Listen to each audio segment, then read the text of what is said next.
I am marking this official, folks. We are in the great video game crash of 2024, and things are going to get worse before I feel that they get better. Now, I have a lot of things to say on this topic, but before we get really too deep into it, we have to talk about the last video game crash that we saw in history, because that's where many people's minds are going to go, and they're going to compare and contrast 1983 to 2024. Now, the video game crash of 1983, I feel, has been, well, misconstrued by history, because yes, in America, there was a video game crash. Retailers didn't want to sell video games anymore because of the stigma attached to them, but that was a very regional thing. You see, at that point in time, video games wasn't really like a huge worldwide phenomenon. There was primarily 3 different regions where video games were either created or enjoyed. There was America, but there was also the UK and Japan. Now, in 1983, the UK did not have a crash. They had their little weird computer things, Commodores and stuff like that. Stuff I never really played, but they weren't impacted by it. Japan obviously wasn't impacted by it because the Famicom came out in 1983 there, which you know now as the Nintendo Entertainment System, which was released in 1985, years after the crash, and it wasn't positioned as a video game console in North America. It was positioned as an entertainment system to sort of right the wrongs of the video game industry. But I feel like there are some parallels happening with the video game crash of 2024 and that of 1983. Now, obviously, gaming has become an entirely different beast than it was during those times. It's a lot bigger. There's more money, there's more suits, there's more executives, there's bigger productions, and most importantly, you have this worldwide reach where people in other regions that usually weren't playing video games in the mid 80s unless there was some sort of importing that they did, are now able to enjoy the same video games that everyone does pretty much everywhere. Now, obviously, there are some restrictions with that, but for the most part, you can access video games no matter where you live. But we are seeing some huge things happening in 2024. And like I said, I don't think this is going to get any better. I think it's just going to get worse. And you're going to see more and more of this. First and foremost, let's talk about all the layoffs that we are seeing within the video game industry. Because, this is not an isolated thing. Bungie of all people, they used to be the Halo people. They laid off a ton of people. Rocksteady Games has announced that they are laying off people today. It seems like every day you wake up, you're hearing about more layoffs in the video game industry. Hell, Visions of Mana's team, the game came out, and the same day the game came out, they laid off a bunch of people and are allegedly closing the studio that made that game. So why is this happening, though? You see all these reports about video games basically generating all of this revenue, so you would think that things would be better for the industry and that everything would be smooth sailing. Well, there's a myriad of reasons for that. First and foremost, let's talk about corporate greed, because corporate greed is something that does indeed exist. You have these suits and these executives who, they don't care about video games. They might act like they do, but honestly, they really don't care. What do they care about? They care about making shareholders happy. So they try to hop onto the latest trends. They try to make games that they think are going to sell very well based on maybe other IPs and other video games that have come along. I feel like Concord is a perfect example of this. Concord exists in the size and scope that it does because of Hermen Hulst of Sony. Hermen Hulst of Sony played this game years ago and was like, wow, this game's awesome. This is going to transform everything. So Sony went out of their way to acquire this studio. Sony went out of their way to pump this game up. I don't think this game was going to have a budget the size that it ended up having, but reports are coming out now that this budget for Concord was $250 million. $250 million for a basic hero shooter that doesn't do anything really outside of the norm, that doesn't have identifiable characters in terms of people that you would see and be like, oh, well, this is a hero shooter. These are our heroes. We're using, you know, known entities and known IPs. No, there's none of that. This was a $250 million disaster. Suicide Squad, another live service game that nobody asked for. We're talking about Rocksteady here, a company that is known for excellent single-player games such as the Batman Arkham series. These are some of the greatest video games of all time. I don't care what anyone says. And I think that making these talented individuals, even though the original studio heads had left the company, maybe they saw the writing on the wall, to make Suicide Squad a game that completely failed, a game that had no player base at launch, a game that you looked at this game and you were like, no, this isn't what I wanted. This isn't what I wanted. And now we're seeing layoffs. Now we're seeing the failures of this game. Now, companies do have the luxury of writing things off. But what ends up happening is for every failure that we see, the video game companies adjust what they're doing. And they're looking at what went right and what went wrong. But a lot of times we don't learn from our mistakes. And that kind of leads me into really what I feel is the main point for this crash right now, that we are going to see and we're going to continue to see are these ridiculous high budgets. Game studios are overinflating the budgets for these games. Games are costing so much more to make now than they did even 5 to 10 years ago. And when you're constantly trying to, chase trends and, find out what like the hottest thing is, like Concord is a product of Overwatch. Suicide Squad is the product of live service games that, 5 years ago or so, they were seen as, new and exciting things. They were seen as something that was different within the video game landscape. But even going back then, you still had failures. Think about games like Lawbreakers and stuff like that. Lawbreakers came and went in the middle of the night. Think of how many games with a strictly multiplayer focus that have, maybe a low price of entry, or maybe they're even free, but rely on things like microtransactions and season passes to, survive. Think of how many games are in that graveyard compared to the games that have succeeded.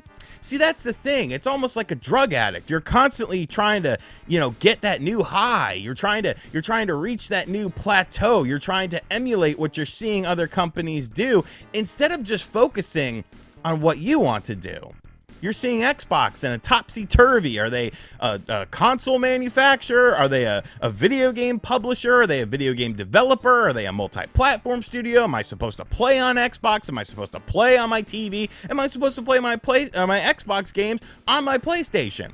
And people think that this is a viable option for them, and I guess time will indeed tell, but I feel like it just feels very strange. And I know what you're saying to yourself. Well, how can there be a crash if Nintendo still exists? Because Nintendo's success has been unparalleled this generation. And you're right.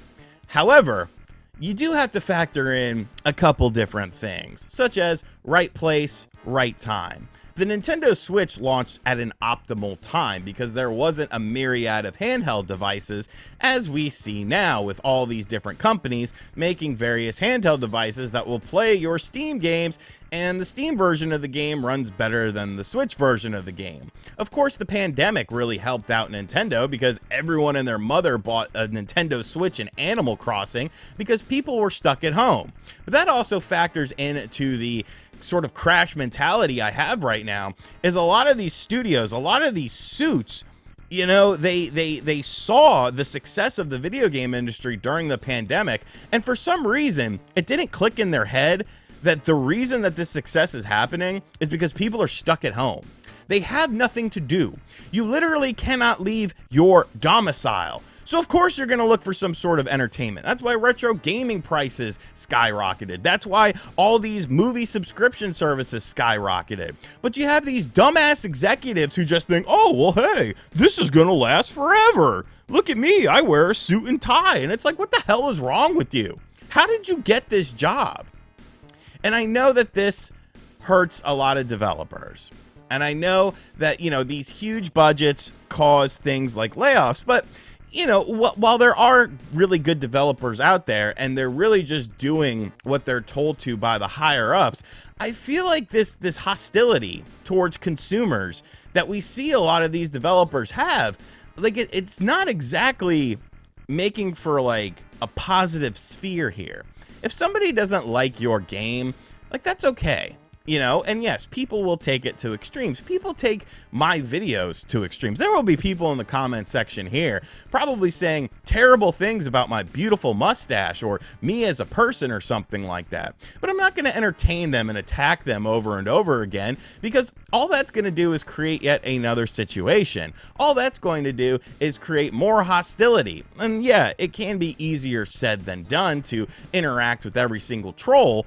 But like these game developers just seem to like fall into these traps, like Brian 6767 42069 Blaze It on Twitter, some random throwaway account that's clearly not a real person, but they're interacting with these people. I feel like this new generation of developers almost feels like they're owed something. We made this game should be successful. And it's like, no. This is a consumer-driven industry. All of these video game companies exist to entertain people. And if they're not able to keep their budgets in line, and they're not able to release games in a satisfactory stage when these games do release, then maybe we need a crash. Maybe we need a flushing of the video game industry and get back to its roots and get back to what it was all about. Nintendo has even said, with the upcoming generation, expect games to take longer because of higher budgets and higher developmental times. So if the Switch 2, doesn't do quite as well as the Switch, could Nintendo see themselves in a situation? Like, they obviously have a bunch of money. And I really feel like Nintendo, I'm just kind of throwing something out there, because really, when you look at the video game crash of 1983, Nintendo was still fine. Because of Famicom, because of Japan, to bring everything back to its main point here. There are big differences, but I think we are in the end times, and I think you're going to see more studio closures, more layoffs, more games get canceled, more games that fail completely, and then studios are letting people go at an alarming rate. Really, like, the indie scene is kind of very important right now, because they're going to have to be that stopgap. They're going to have to be the companies with the smaller budgets. But then what ends up happening? An indie studio makes something interesting, and then the big wigs come along, and they're like, hey, let me buy you, pal. And then they get bought out, and then they're in the same position. So, I don't know, man. I don't know. I really think something big is going to happen. I really think that something big is going to happen potentially very soon, because right now this video game ecosystem that we're in is not sustainable. It's not sustainable.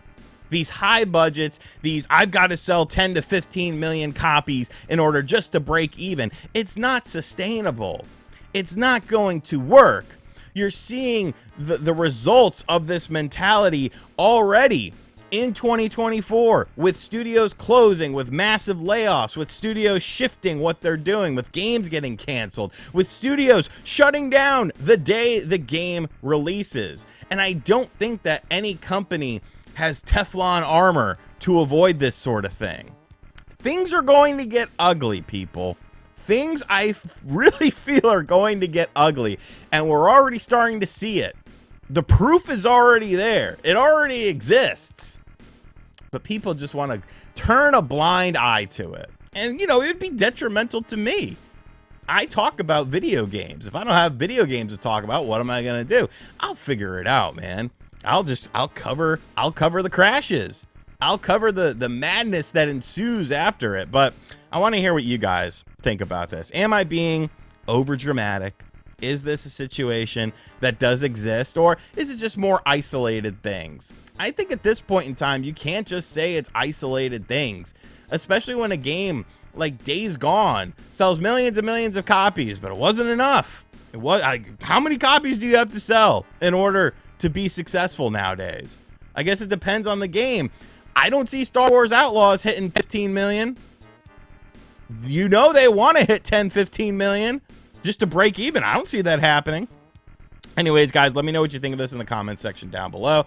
And as always, thank you for checking out this video. If you disagree with me, that's cool, man. Not a huge deal. People have different opinions. I hope you have a good Labor Day. I think this is just an American holiday. So if you live in America, enjoy your Labor Day. I'm still working, pal. I got bills to pay, and I got videos to make. And as always, I'll catch you guys on the next video. Later.